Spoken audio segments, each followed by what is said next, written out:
from that was that from then on you had and have round your neck the label superstar. Well, this no doubt brings a lot of pleasure in its wake, but also problems. Do you find the problems real ones? With me now, it's no longer where I sing as what I sing. I have sung in every major opera house in the world, perhaps except the Metropolitan. I can go most any place I like. I have to limit my international career because I can't leave my daughter for great periods of time. I tried, when I came to make my debut at Covent Garden, we did it over the Christmas New Year holiday, so that we were only separated for 10 days. When I go to Venice, it's over her Easter vacation. I try very hard to keep the European engagements at a time period where she can come with me, or when the separation will be at its barest minimal amount, so that I still have to limit my European engagements. My son is now in a school because he developed epilepsy, and we couldn't cope with it at home unless I could get a 24-hour watch, which I couldn't. And we found a marvelous school for him up in the woods in Massachusetts. And he's very happy. I bring him home from time to time. My 12-year-old, my little girl now, is a beautiful child. She'll eventually, I believe, be integrated into a hearing school and probably be able to go the full line of education. I don't consider her handicapped in any way. She travels with us, is independent, goes to a children's camp for hearing children, and is a delightful, well-mannered, I would hope, young lady. There, I got nothing. Go ahead, now it's your turn. Muffy, you're very good. That's 50. Wow. How do you make it go forward? Let me see you do that again. Oh, well, I'm glad to see you can miss it, too. 30. Golly, Muffy. Your father must have taught you this. Did you ever play this with Papa? Did you ever play Twiddlywinks with Papa? No? Who taught you how to do Twiddlywinks? Actually, by my dad, I have 50. Well, I'm ashamed to add them up. 2 is 9 to 11, 16, 18. You have 280. 90, 104. Mom only has 130. The winner. Where did you put your diary? Where did you put your diary? We have to finish it.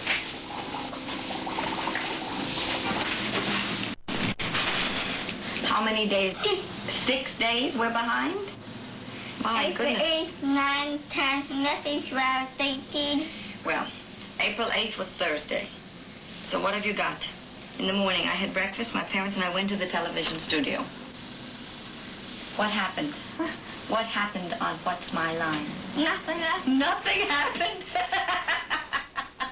Maybe nothing happened. Who was on it? Huh? Who was on the show? Me. Oh, well, that's something, no? Did they guess who I was? Did they guess? Yes, they did. Soupy. Who guessed? Soupy Dad. Soupy Sales guessed who I was. Guessed who? That's not the way you spell guessed. G-U-E-S-S-E-D. Past. Guessed. No. Guessed. They have to guess, right? They put on the blindfolds. That's right. All right, we're up to April 9th. I don't think you have to write every morning you had breakfast. I sang Roberto Devereux that night, so you went to the theater.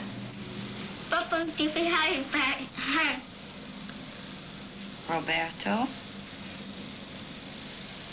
Devereux.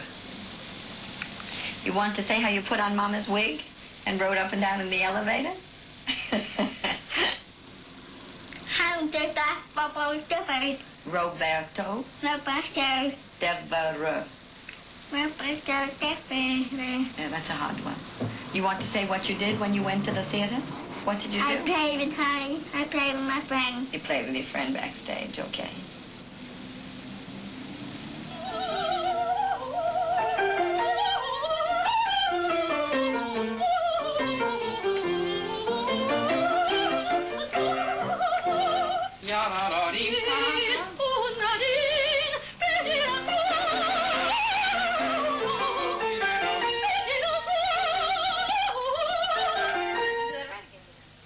I thought that you might, it's a pretty place, that you come down, you might...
point interests me is that your husband, and this is obviously important, it goes without saying, has a successful career of his own, but is it important to you that his career is not anywhere in music at all? Oh, yes. Oh, I think with the kind of personalities we both have, his office has to be separated from mine, and it always has been. When I insist that he come along, for instance, to some recording sessions, he brings 50 magazines and 87 newspapers, and whenever I come in after take, I say, "How was it?" "Fine, dear, fine." You know, which is the way it should be, I think. I don't have to sing to support my family. That takes a tremendous amount of pressure off me. My husband doesn't manage me or run my career. My children, I would hope, love me for what I am, not for my high notes. When it starts interfering, if my husband said to me today, "Okay, that's it," that would be it. I wouldn't go on. Is there any feeling in your mind or any of your colleagues there that nowadays when you sing at the New York City Opera, this is the girl from the small town who made good and went out into the big world and is, so to speak, condescending to come back and visit the old folks? No, because my career was made in that house.